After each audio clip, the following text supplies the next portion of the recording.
Our topic from the book of Exodus, it's actually the first thematic commentary from Torah. I'm sorry, it takes just a bit, as you know, for my throat to clear.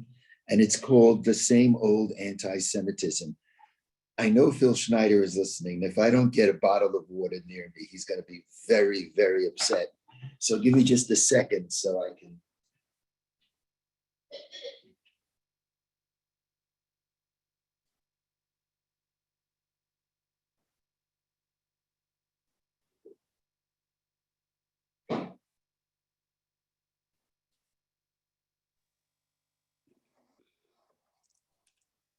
Phil has been working with me, and I'm not supposed to clear my throat, which is the instinct when you feel phlegm. You're supposed to take a little sip. So, Baruch atah Adonai Eloheinu melech haolam she'kol nהיה b'dbaro. Phil, it's all clear, no problem now. Got to do a lot of that. So this seminar, this session is called The Same Old Anti-Semitism. And it is very, very much connected to this week's Parsha. This week we begin the book of Exodus, Sefer Shemot, and it begins by giving us a brief history of Jacob's family and Joseph's position in Egypt. And then we're told that Joseph died and the Jewish people, B'nai Yisrael, paru vayishritzu. We were fruitful, we multiplied, we became many, we became strong, and we filled the earth. And what's fascinating is that for me, when one looks through these sentences, one can't help but discern within sentences an anti-Semitism which continued through the generations. That is, it's an anti-Semitism not only that surfaced in Egypt itself thousands of years ago, but one that we're very, very familiar with. And so what I'd like to do, if you have the Bible in front of you, it's the book of Exodus, chapter 1. We're beginning with sentence 8. And we're going to march through these sentences and see what we can learn from them. So I'll take it for a bit, and then we'll open it up for your comments. Let me show you what I mean. In sentence 8, Vayakam melech chadash al Mitzrayim, and a new king arose over Egypt, asher lo yada et Yosef, who did not know Joseph.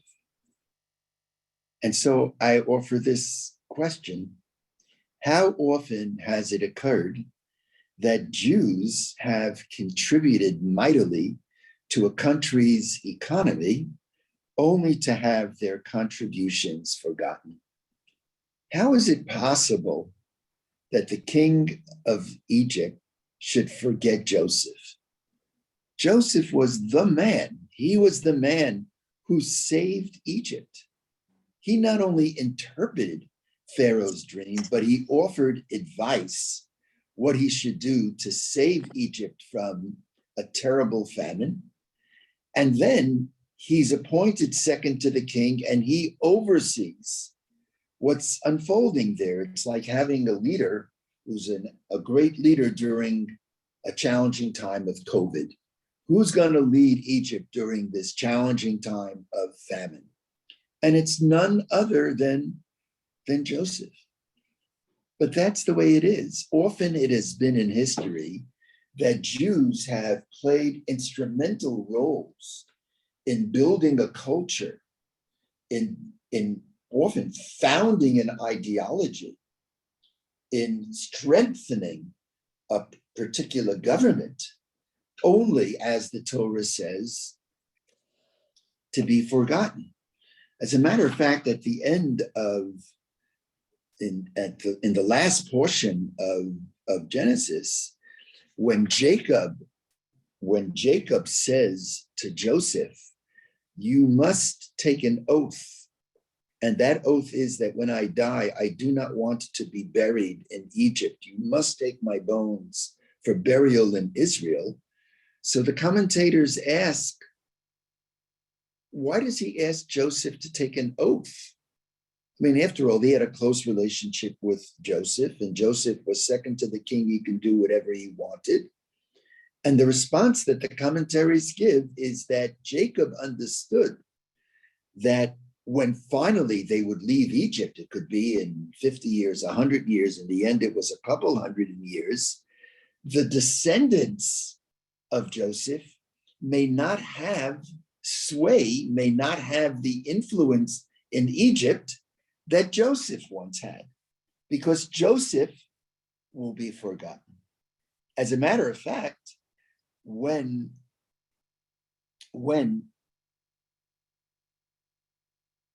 I take that back because I confused it with Joseph. So let me delete that. It's all erased. Jacob says to Joseph, when I die, carry my remains directly to Israel. And the commentators ask, why does he make Joseph take the oath to bury his father in Israel? He was second to the king. And they respond and say that even by that time, Joseph was losing standing in Egypt. The Jew Joseph was important when he was needed in Egypt.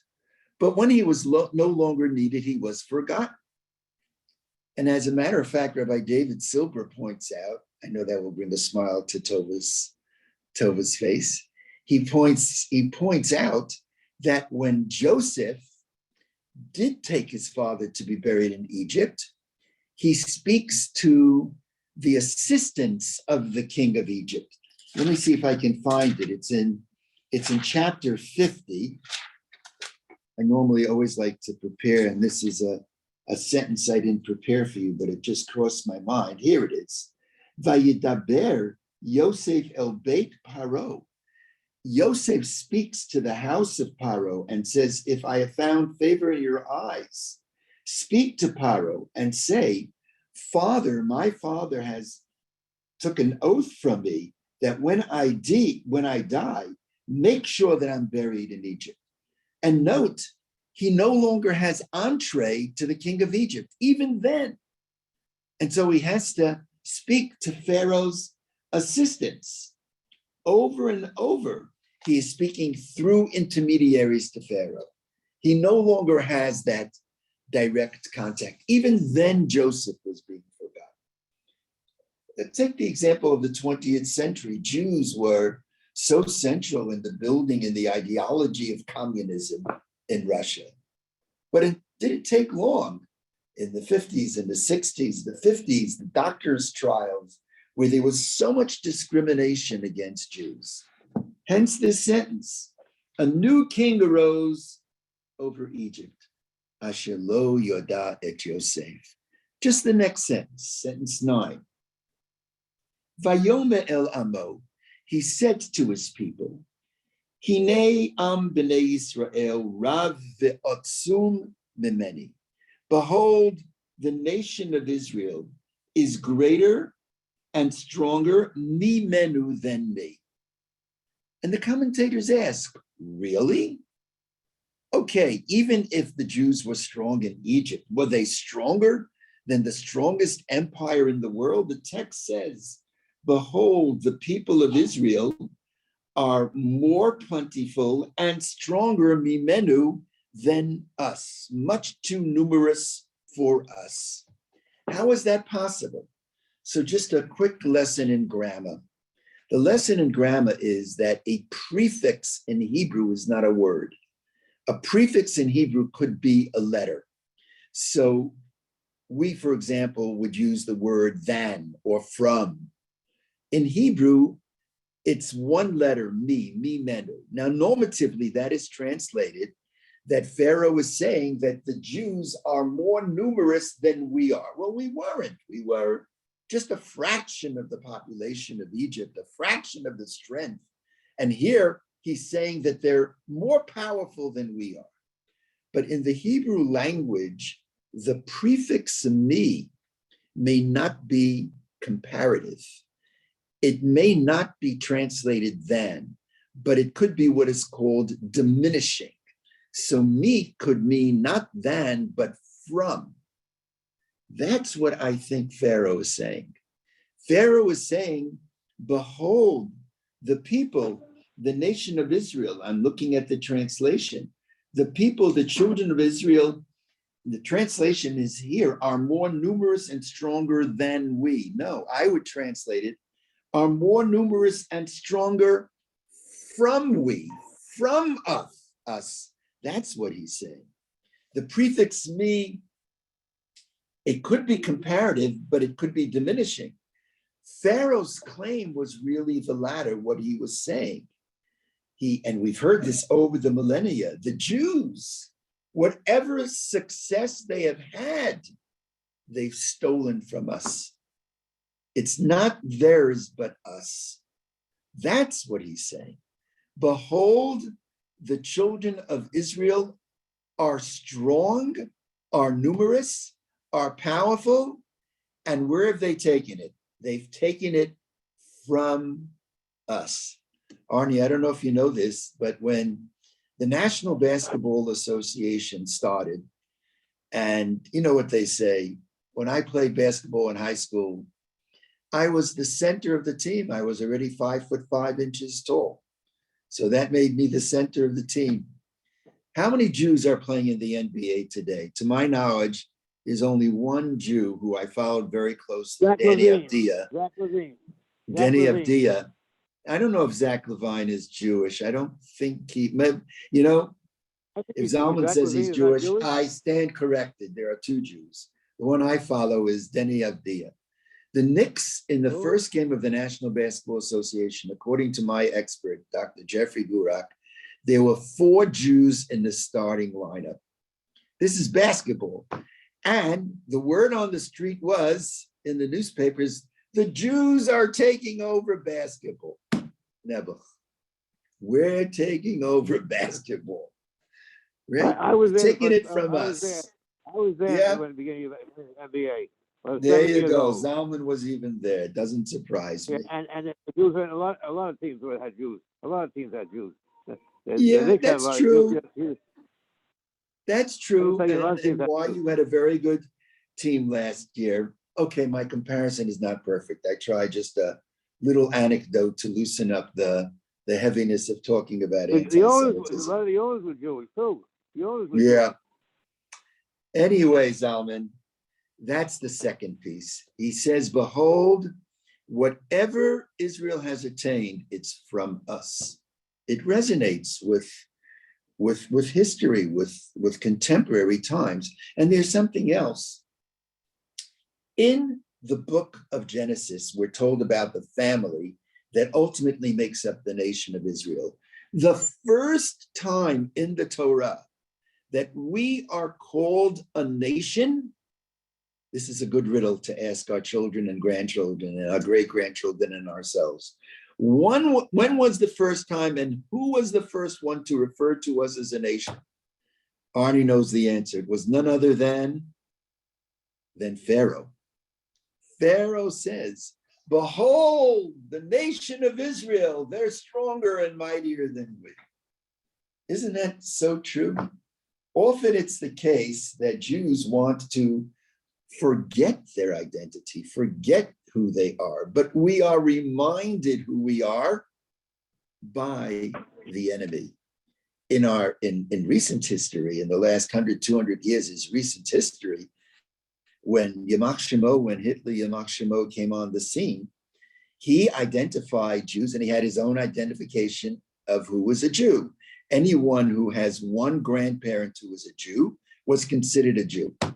And he said that kind of individual is going to suffer the consequences of being a Jew.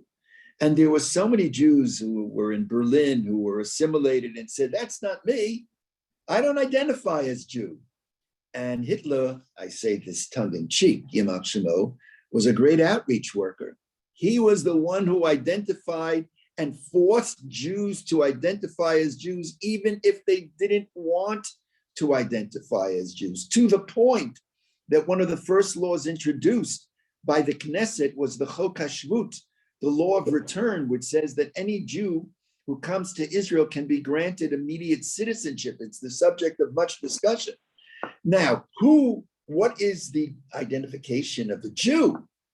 And the Chok HaShvut, to this day, the definition of who is a Jew was the Third Reich's definition. It's not the halachic definition, which I don't think it should be either. But that's for another story. It's anyone with one grandparent who is a Jew. And that is reactive Judaism. It's often the case that Jews identify themselves as Jews, not because of their own self-identification, but they're forced to identify as Jews by the enemy. And so Pharaoh says, behold, Vayomer El Amo, he says to his people, Hinei Am B'nei Israel. We're not just the children of Israel, the nation of the children of Israel. Their strength is from us. And then he says, Hava nitchak malo. Come, let us deal wisely with them. Pen yirbeh, lest they multiply. Vayaki tikrena milchama, if there will be a war, there'll be a fifth column, and they're going to join the enemy in fighting against us. And in the next sentence, they place taskmasters, and the slavery begins. Yep. The taxation and the slavery begins. Yeah. Now, the question that the commentators ask is the phrases that Pharaoh says, Hava nitchak malo. Let's deal wisely with them. And one wonders, and this is the classic question of Nachmanides of the 12th century, why does Pharaoh have to deal wisely with the Jewish people? After all, he was the most powerful kingdom. He could have vanquished the Jews in an instant. And yet, if one reads these texts, he deals wisely with us in the sense, what does he do? He first places taxes over us. He burdens us with a little bit of work to build Pitom and Ramses, the pyramids. And then it says that he increased the labor. He forced us to work vigorously. Then it says, it takes 3 sentences to say, and he forced us to work avodah kasha, hard work, b'chomer uvenim u'b'chol avodat basadeh. Forach, then he caused us to work hard. And so the question that the commentators ask is, why did he have to do it that way? Why did he jump immediately and force us to work rigorously? Why was it first a subtle kind of anti-Semitism? Why was it that way?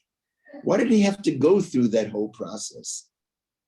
And so, considering that the king was the most powerful, he could have vanquished us in an instant. Nachmanides writes that Pharaoh, let's open our hearts, needed time to convince his own people of the goodness of his plan. Wow. He's arguing that had he tried to immediately enslave the Jewish people in a vigorous way, his own people would have said, this is inappropriate behavior. We can't do this. And similarly, had he introduced these edicts right away, the Jews would have fought back. So he needed to deal wisely with them, to begin with subtle anti-Semitism, because with time, this implicit anti-Semitism would be accepted by the Egyptian society, and the Jews, in the same breath, concomitantly would be broken, and anti-Semitism would become overt. I have in my hands, this is a book, look how fat this book is. This is a book that has almost 800 pages. It's called The Destruction of European Jews. It's written by Rael Hilberg. This is the classic work. And he spends chapter after chapter talking about the way the Third Reich and Oto Ha'ish, how he introduced anti-Semitism, the final solution against the Jews.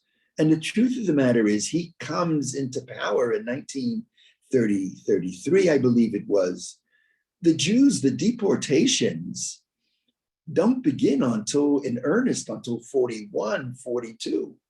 What was he waiting for so many years? Well, he couldn't do it all at once. Even he couldn't do it all at once. And so there's a chapter here called Expropriation, where first they introduced, there are many, many pages on it. He expropriated and took lands of Jews who lived out in the suburbs, if you will, out in the farms. And once their lands were expropriated, the second step was, these are very, very general headlines, the Jews were concentrated closer to the cities. Once they're concentrated closer to the cities, they were placed into ghettos. And after they were placed into ghettos, then the deportations begin. There are countless pages on the deportations. The deportations to the camps, some in Germany, most in Poland. That's when the deportations begin, or what is called the Einsatzgruppen. There were many who were not deported to Poland, but to those who escaped, those Jews who escaped running eastward into Russia. So they were the mobile killing units whom the Germans sent out, who killed. I would say that in the Ukraine, there may have been more Jews who were murdered in the Ukraine than were murdered in the concentration camps in Poland. I'm not sure if that's true, but the number is enormous. That's why even as we're coming to the defense of Ukraine, I've often heard people push back at rallies. When I spoke at the rally down in Washington, how could you do this? After all, look to what the Ukrainians did to our people in World War II. Well, that was World War II. We don't believe that children are punished for the misdeeds of their parents. And it's our obligation, I believe, and I wish Israel would be doing much more for Ukraine, but let me not enter into that politics right at this moment. But it took time. It took time for the plan to destroy the Jewish people to evolve. And that's why one has to be very careful when combating anti-Semitism. Anti-Semitism is really finding tragically a voice in our country, in America too, in Europe, as we know, all over the world. And sometimes when we see these incidents, well, it looks like a minor incident and a minor incident. Beware the minor incidents. Minor incidents could become major incidents. And to the victim of a minor incident, is there a minor incident? There's always a PTSD after even one has been shouted at as being a dirty Jew or what have you. And so Pharaoh says, Hava nitchakmolo. Wow, come, let us deal wisely.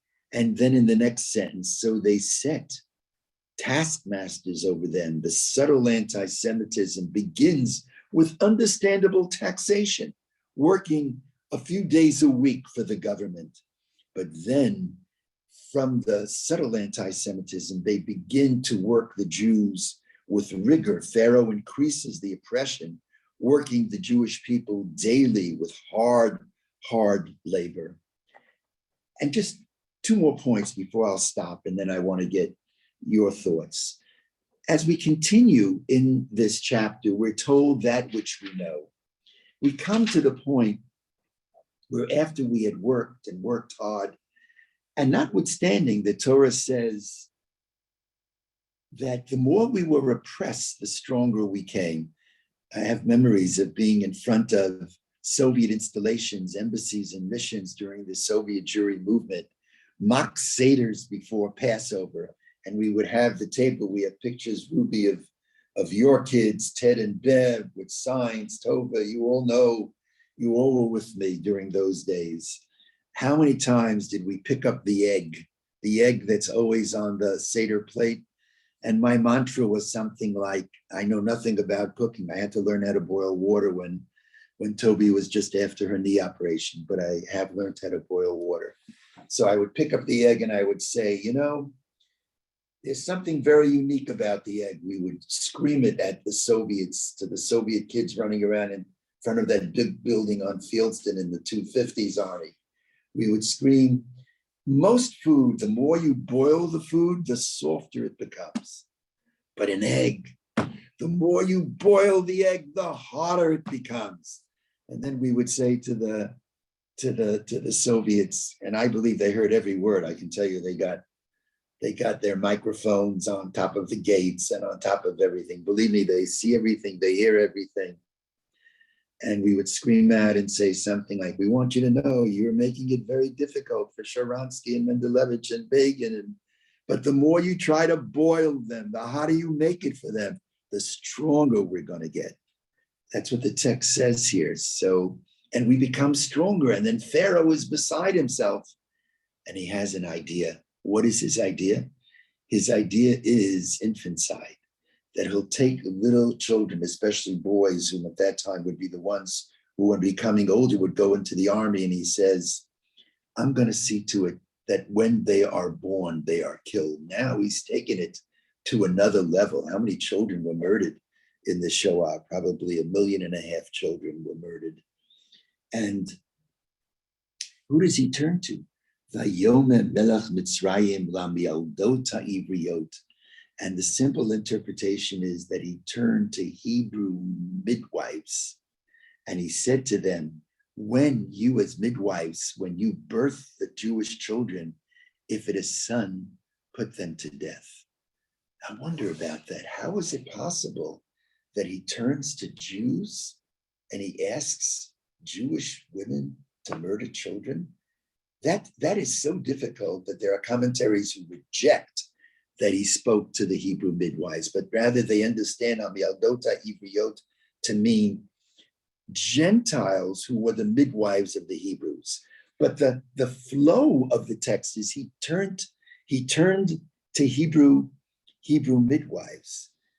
And look, there's a sad story that, let's go back to the Shoah as an example, the ultimate anti-Semitism, that during the Shoah, there were many Jews who were part of the Judenrat. There was a Jewish government and there were Jews who tragically turned against other Jews. And that's what he was doing.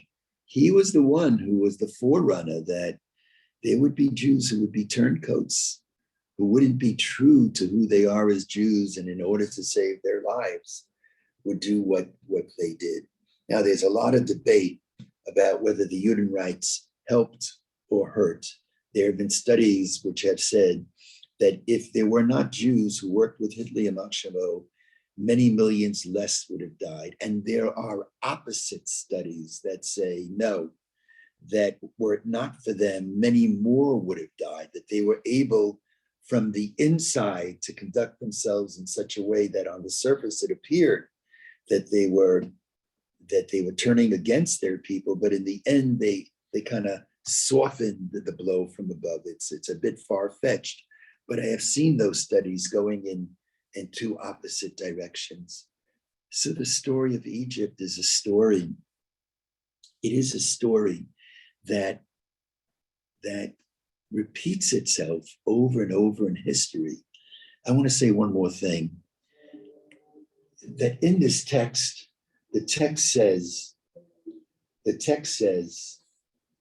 he turns to the midwives and says to them, I want you to kill these children.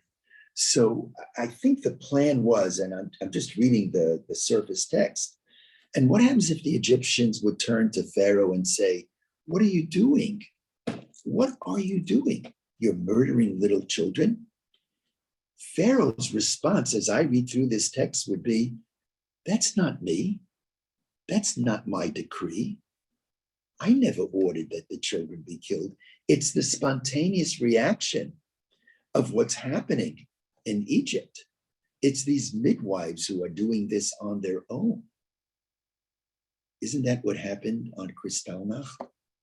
On Kristallnacht, that the burning, the breaking of the glass in Poland, in Austria, especially in Austria, and especially in Austria and Germany, more than Poe and Kristallnacht, if there were those who complained, what did the Third Reich say? That's not us. We have nothing to do with it. We just can't control the masses. The masses are so very, very upset. So anti-Semitism is something which repeats itself over and over, and it is really quite something that the text here is offering a kind of a blueprint of what would be occurring throughout the ages. And I must say that I'm, as you've heard me say many times, and many you've joined me, I'm a never again Jew. After the Shoah, hearing the stories from my father and my mother, who also lost family, we would scream and say, never again. We're never going to allow this to occur. And if someone would have told me 50 years ago that in a half century we would be facing the threats of anti-Semitism that we're facing today, I would have said, impossible. And yet a lot of these sentences, they're maybe not in its extreme form, not yet as alive and well. So in every age, anti-Semitism may take new forms, but at its core, what the Bible is teaching is it remains the same. So I've spoken enough. I want to stop here and I want to get your reaction, and Shuli will help me by calling on people to share. So I saw Ruby, Estelle. Okay, we have a long list. So let me just write the list down. Hold on, everybody. If I'm looking down, I'm taking We have notes. Ruby, Estelle, Arnie, Lance. Let me see who else. I thought I saw a Fetman hand. Yes, and Tova. So Fetman and Tova and Phil Brief. Arnie, Lance, Tova. Okay, so Ruby, Estelle, Arnie, Lance, Bevan, Ted, Tova, and Phil Brief. Did I miss anybody? Put up your hand if you wanted to. Okay, looks like I got everyone. Let's start with Ruby. Okay, we all know that following death, embalmment is not a Jewish belief. And yet in last week's Parsha, it speaks of the embalmment of Jacob and Joseph. And so there was the realization that we would be leaving Egypt despite the good 17 years. And at that time, when we left, we would take the remains of Jacob and Joseph with us. But I must say that when I saw this written in the Parsha about embalmment, I said, how come? We don't believe that. I was so surprised to even see it mentioned until further, trying to understand why it was put in that way. So was that part of our story? And yeah, no, that's a great question. First, I confused everyone. Jacob was, as soon as he died, as soon as the mourning period was over 30, 40 days. So he's accompanied by his children and he is buried soon after in Israel. It was Joseph, when he died, that his remains, his bones were taken. And I actually think that embalmment is a poor translation of what happened to Joseph. I don't think it was an embalmment. And Jacob also, it mentions Jacob. Well, Jacob, let's see, I think it's no, at the very beginning, it said Joseph embalmed Jacob. Probably right. If you, let me just take a quick look.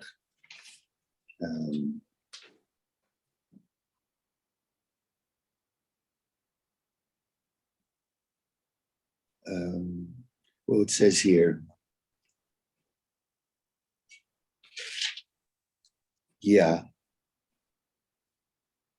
Well, he asks for permission, they bury, and then it says he buried him.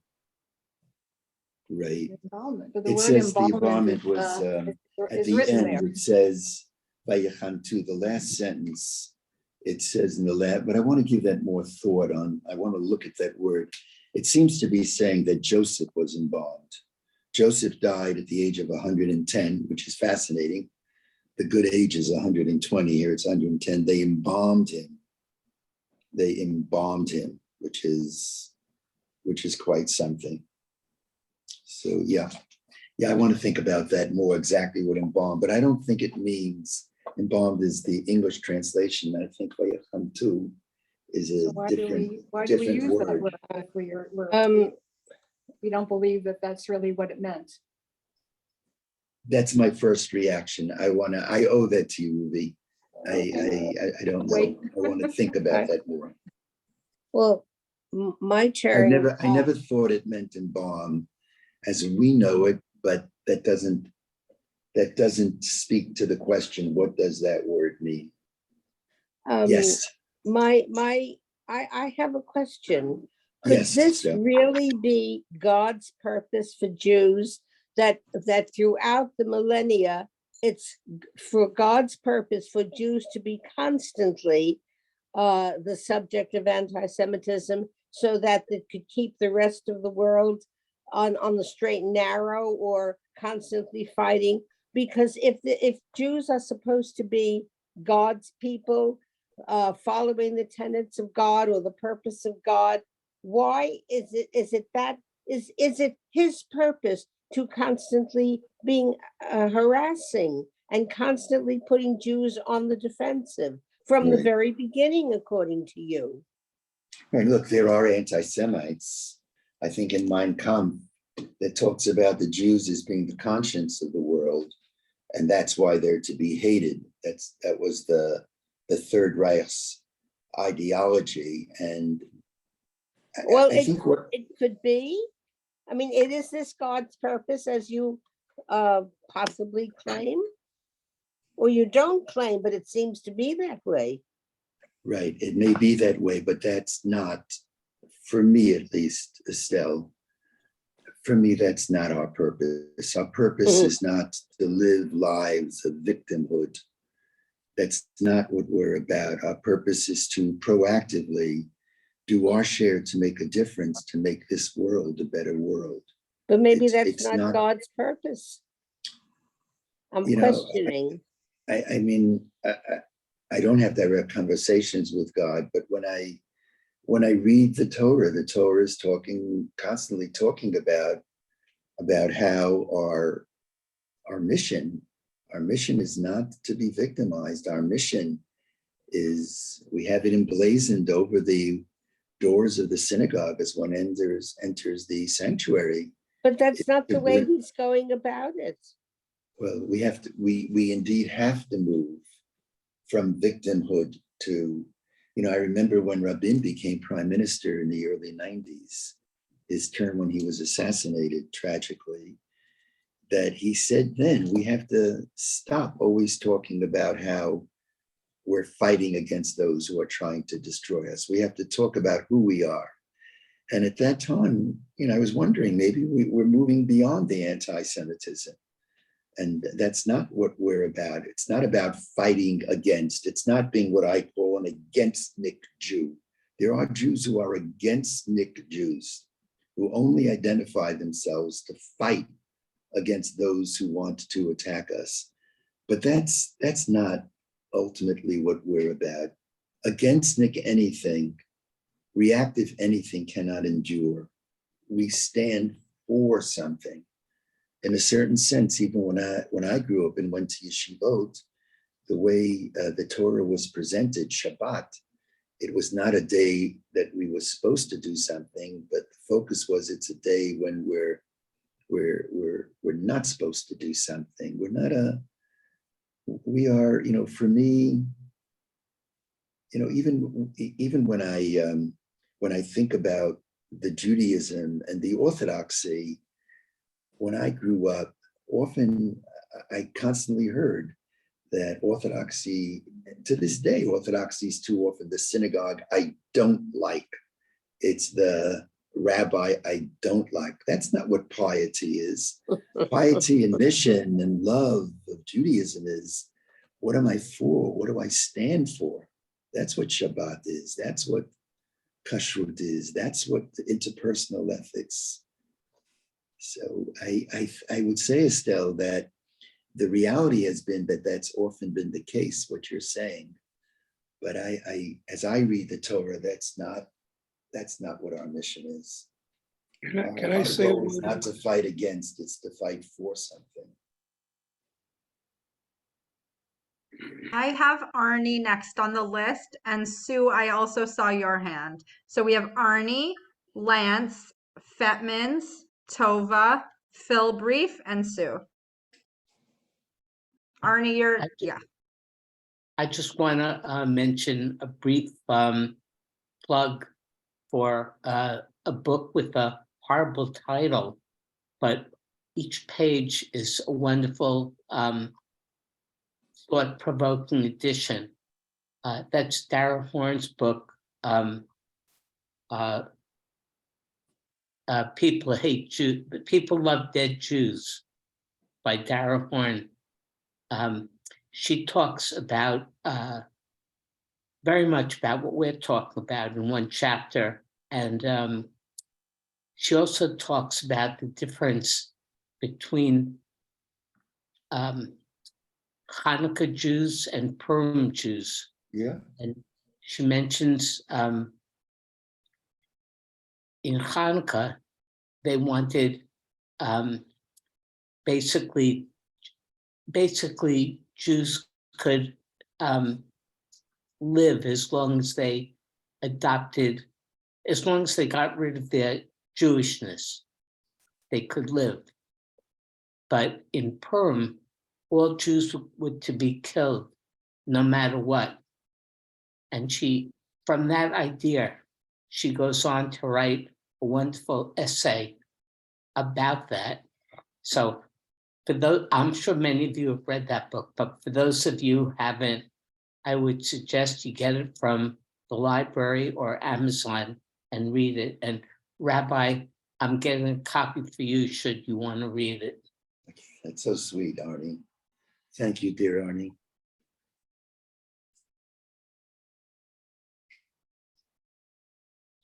Anyway, I was wondering if you had any thoughts about her. No, I hear that. It's I think that comment stands on its own. I absolutely. Lance is next, and then the Fetmans. Okay, I'm going to give you a quote from a book called "For Israel, the People of Israel Thrive." I can't remember the author, but here's the quote.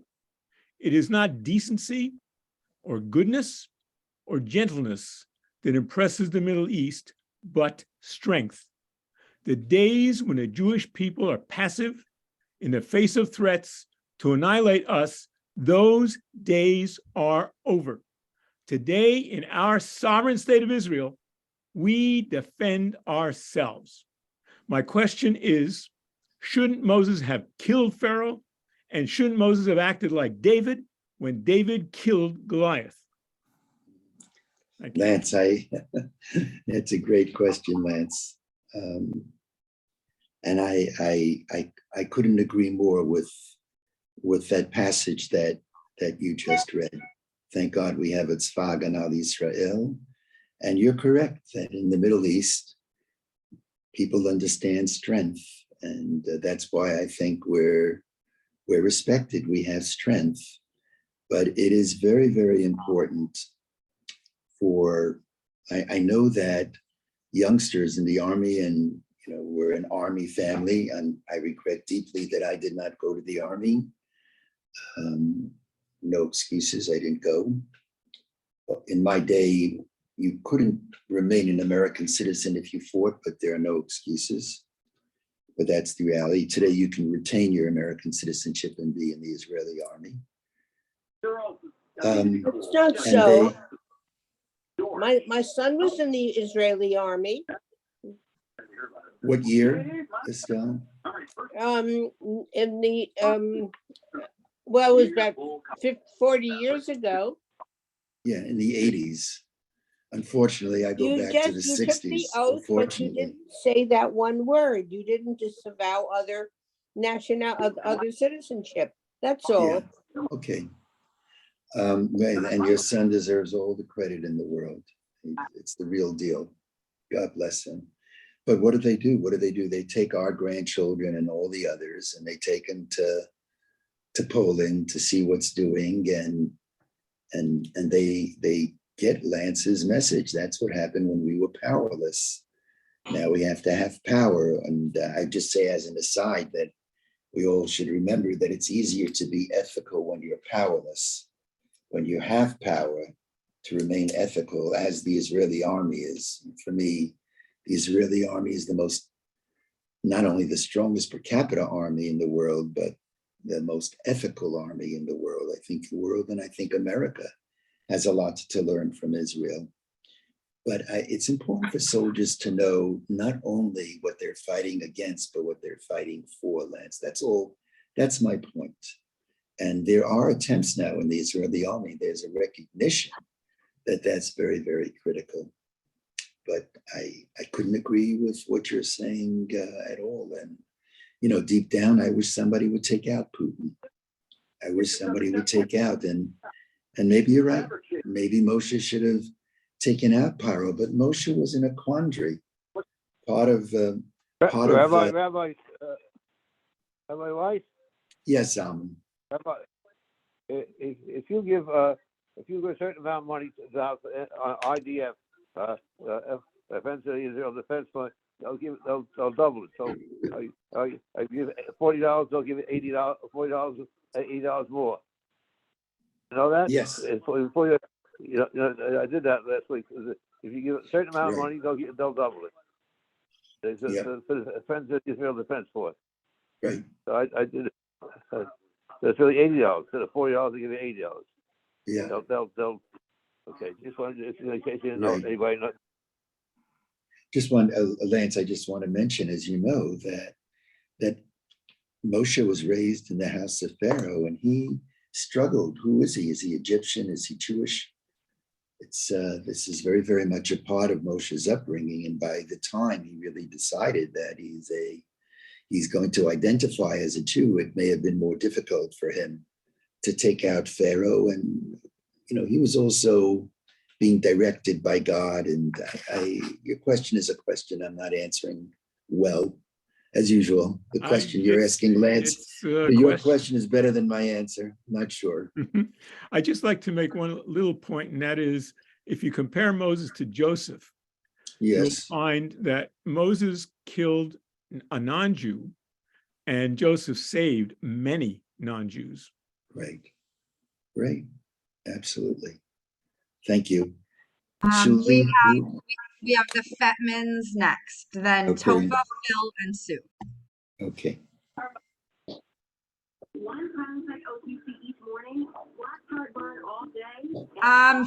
Fetmans are muted. Okay. Okay. Oops. I'm sorry, you got muted again, Fetmans. Can you unmute yourself? I was trying to quiet the noise in the background. Sorry, it wasn't you. It was me. Am I? Yeah, we hear you now. Thank you. Okay, so first of all, special welcome back to Arnie. You look great, and Phila, we look forward to hearing from you from Israel. What I wanted to say with regard to the discussion at hand is that another way of expressing the death of Jewish children,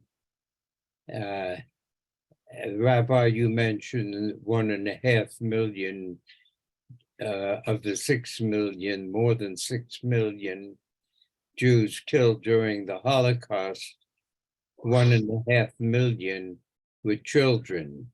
So I want to add this statistic.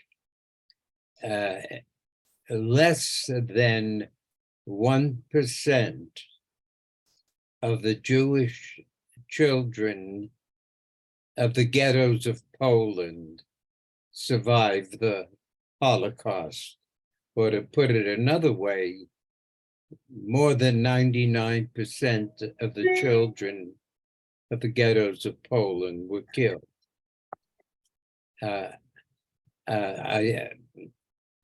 when Arnie mentions this book that's so favorably recommended, I get tapes from the New York Public Library, and occasionally there are several books on one tape.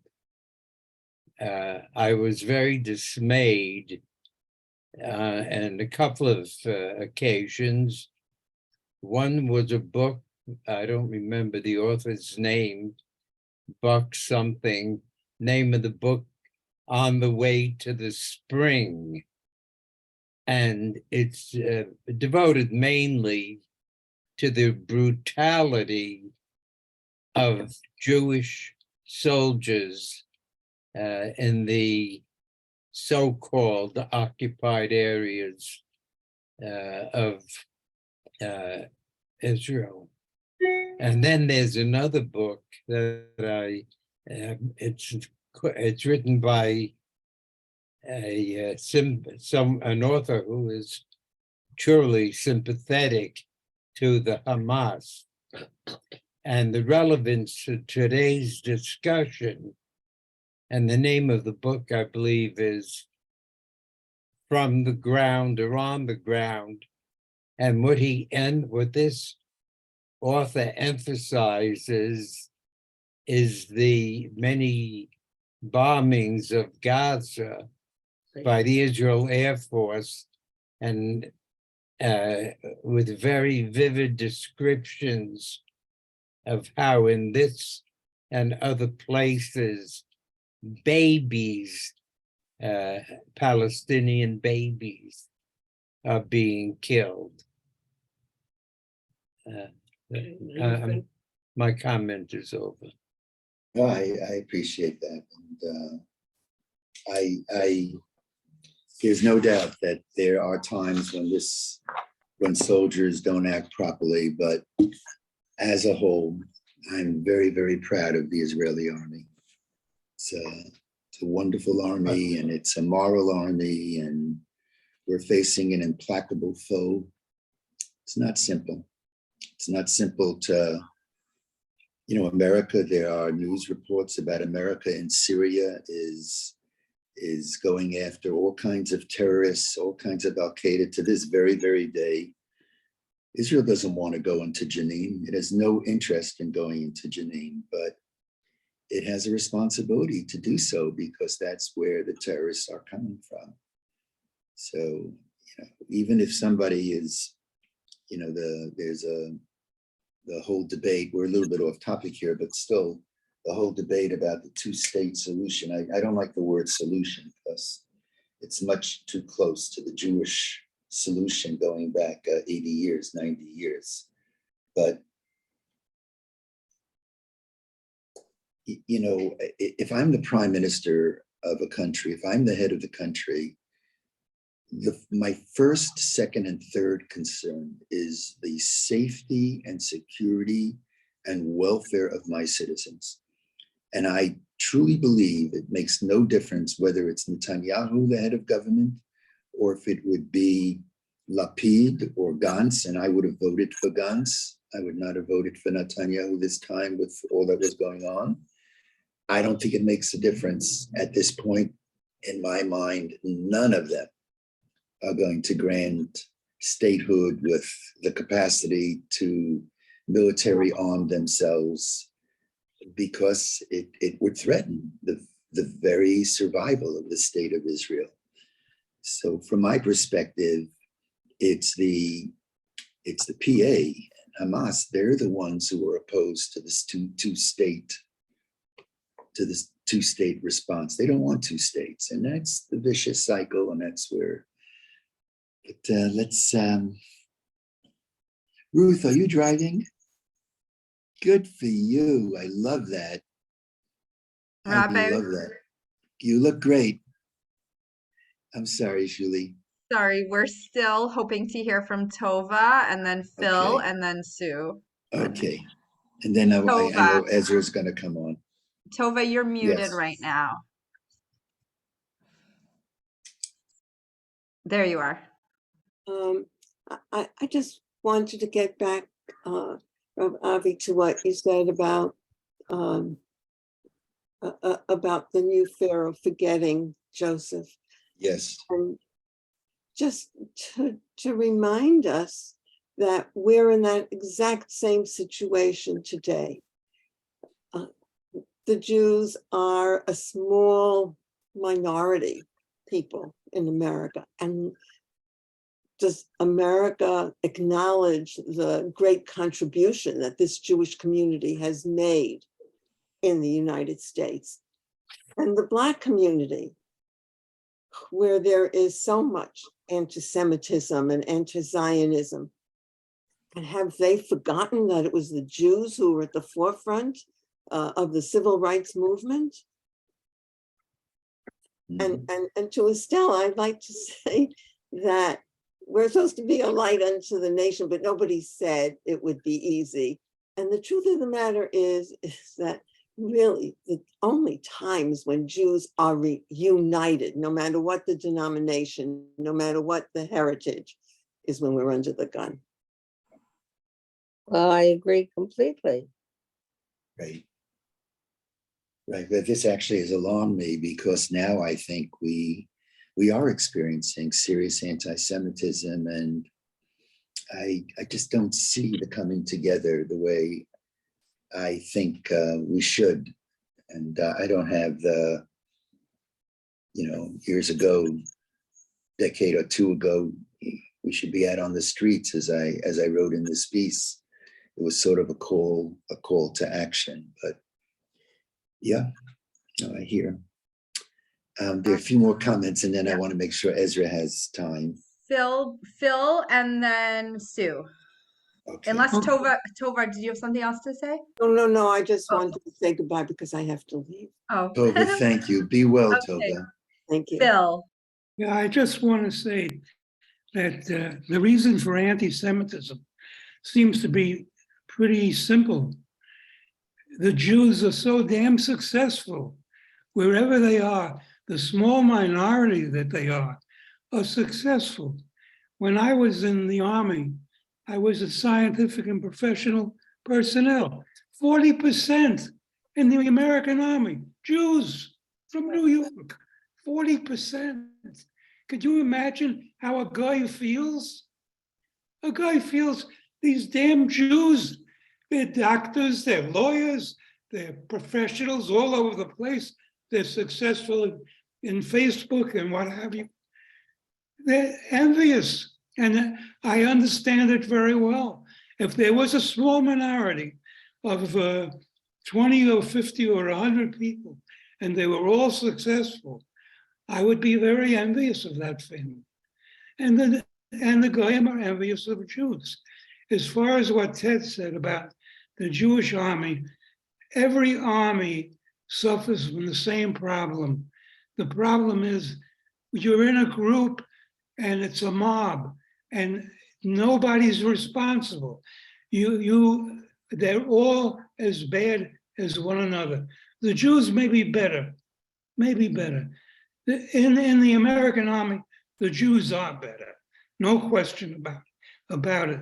When we would go to a Goyish base, they would be arrested every weekend, and we would be in jail. And that there was not one Jew that I knew who was ever brought up on charges except myself. But that's I love that, Phil. But the Jews were better. And Right. I saw it when I was in the National Guard in New York, and all the members of my squad were Goyim. When we went out in, I believe it was Buffalo, their behavior on the street towards women, whether with their husbands or alone, was disgraceful. And I was embarrassed to be in that group, but it was a mob. And when you're in a mob, you really don't have control of it. Yeah. Thank you, Phil. I think I know Ezra wants to come on soon, but He said I said we had Sue waiting, and he said Okay. no problem. okay. Sue, you're muted, but we want to hear from you, unless you don't have anything to say anymore. No, Sue does. Of course, Sue does. Okay, Sue, we just gotta unmute. Let's see if we can find the unmute. So There we are. My contribution is not really relevant because it goes back to chapter 50 in Genesis, and I think I would skip it because this ended on such a more relevant note. So I want to, let Rabbi Ezra go ahead, and so I will skip me. thank you, Sue. I think Ellen wanted to say a word. Ellen, you have the last word. I'm disturbed by what you said about how this is the first time you're starting to see that Jews are not coming together. And I think maybe one of the problems is that the people who are right now among the group trying to separate Jews are the people who are running the government in Israel. The idea that they even would like to go back on the right of return. Yeah. The saw that. idea that they think that they can bring up the concept of who is a Jew, that separates people. And it certainly separates, well, it's starting to separate me from Israel, and that is killing me. I can't stand reading about it. I mean, to deny women the right to stand and pray at a wall, to say that even conversions by Orthodox rabbis in the United States are not conversions, to say that LGBTQ can't fully participate as Jews, they're separating us. We don't even have to wait for Hamas to separate us. We don't have to wait for the anti-Semites in the United States and Europe to do it. Unfortunately, we're doing it to ourselves. Right. I agree. I actually was referring to, first, I appreciate that, Sue. I was speaking about the anti-Semitism in America.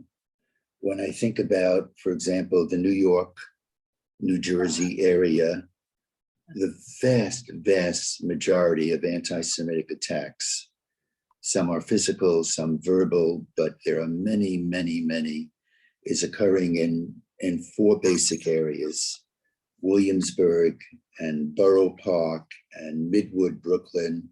This is where the Hasidim or Jews who by their apparel you can see that they're Jews, and it's something that the broader Jewish community may not identify with. That's what I was referring to, that it just seems to me that if a Jew is attacked because he or she is a Jew and for no other reason, every Jew is attacked. It could be a Chassid, and I may not particularly care for the way the Hasidim carry themselves, but that has to be viewed as an attack against each of us, just as an attack against any human being, for what that human being may be, is an attack against every human being. The murder of a person is the murder of a person. I've said this often, but the murder of a person because of who the person is and nothing more, a Jew, others, but a Jew because of who the Jew is, that's the murder of the world. That's the beginning of the end. So I was referring there, and I have your concerns, Ellen, very much about what's happening in Israel. And, I'm involved with so many others in modern Orthodoxy. I don't like the term modern Orthodox, but in an open Orthodoxy that, when I did the conversion yesterday, I had concerns and told the fathers, Ezra was there too, that, it's often been the case that I've signed documents and there's a pushback. We've always pushed it through. So I'm concerned about these issues. But Ellen, just for your consideration, my love for the state of Israel is unconditional. Even if I have serious disagreements with the state of Israel, I think women, I think the Sharansky compromise, it was a great compromise. Women should be at the wall and all of that. I don't think the Chok HaShvut should be changed. And I would not have voted for the religious Zionist slate this time. And I'm a religious Zionist for many years. I couldn't vote for it. I think there are many religious Zionists like me who probably voted for Gantz. And I say this is one for whom every inch of the land is very, very important, but they represent much more. But my love for Israel is unconditional, sort of like the love we have for another person, no matter the love could be so deep, no matter the flaws, no matter the challenges. I love you. And I try to work within that understanding to try to improve what's happening in Israel. But just for your consideration. But I hear you when you're saying that it's distancing you from Israel. I hear that. But just for your consideration, with all of Israel's problems, we have so much to be proud of. It's a great country. It's done great things. And I'd like to believe that built into the system is such that that a lot of the positions that we have, very similar to the Bayits, are positions that will not be tampered with. That's my hope and my prayer. And we have to do our share to make sure that it remains solid. But we're getting into Israeli politics, and I see Phil is ready, and Phil is deep involved. He votes, I can't vote, so. Let me just get one word in on this. Okay, but this is the last I word because agree Ezra's with you waiting. on the government that's terrible. And the previous government was terrible as well. And the political system is horrible. And that's the problem.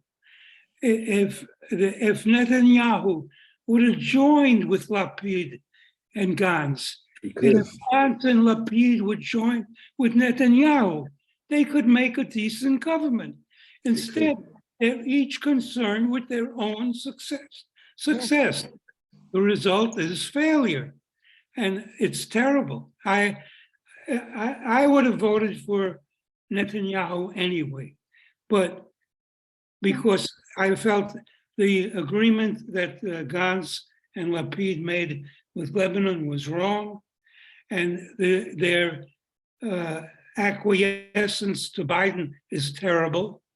So for those reasons, I would have voted for Netanyahu. But I understand they're all imperfect. They're all imperfect. And the reason I'm here is to make Israel better. Not because Israel is great, because Israel needs Americans terribly. Netanyahu, other leaders in the Knesset are all from America. Bennett was from America, educated here. And we have to do more than the other Jews, because we have all the advantages are here. The best education is here. It's not in Israel. I don't want you to get excited, Phil. I want you to do well. And I know you're so emotional about this, but I think we have a responsibility. Right. Well, you're showing the way. You live there, you vote, and that's a great contribution. Karen, do me a favor. Tell Michael to give me a buzz, okay? Okay, I'll tell him. Okay, and just send him my love. Everybody, okay. I want to make a suggestion. We've really gone into Israeli politics, but if you have a chance this week, open the Bible, take a look at chapter 1 in the book of Exodus, and look at it and just read the sentences and translate, and maybe some of the thoughts we offered about how the kernels of anti-Semitism were planted in this chapter, and how in every generation they may have a different shape, but at its core, things, as much as they're different, they're very, very much the same. All my blessings to all of you. Ezra, thank you, forgive me, and just thank you, Ezra, for everything. Love Take you. care, everybody. See you from Florida next week, God willing. Shalom.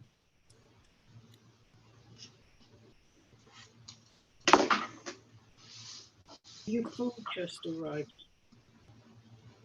Hey everyone, I guess we'll give it 3 minutes just for people to detox, to quick break, to switch their brains from politics to Danielle, and we'll reconvene at 11:35. And Now, the trouble with Israel is that everybody hates Netanyahu's wife.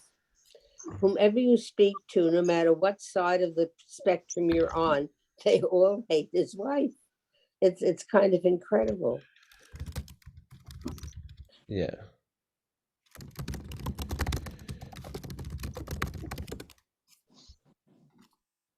Yeah. It's true.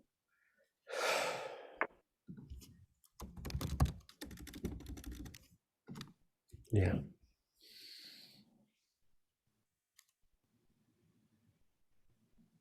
I guess.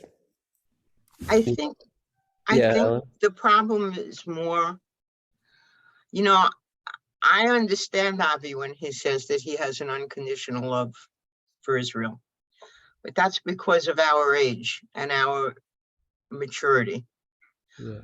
I see my grandchildren, or at least Sam, who is 17, and he is having a harder time with that concept. Yeah. He sees a country that is aligned against him, and it's harder for him to understand how you can have an unconditional love for something, and at the same time sort of criticize it. That's much harder for a young person than it is for an older person who's lived a lot and who knows, as Phil says, that nothing really is perfect. I mean, there was no perfect Israeli government. The fact is that from the very beginning, from the time the country was first established, there were people who hated the government. I mean, the people who from Mapai hated the ones from Mapam, or they hated the ones from Herot, or, I mean, they've always hated each other from the very beginning, yet the country seems to be going forward, let's put it that way. You know, But my thought is that it's okay not to agree. You don't have to hate. Right. You don't have to hate the other side. But they do. You have to, well, that's taught. Hate is taught. You could, I think that part of the strength of Judaism is that people have passion on all different sides, and they care. They care. And that's why they get angry. But that doesn't preclude the idea that hate is not the way to deal with your anger. Hate is taught.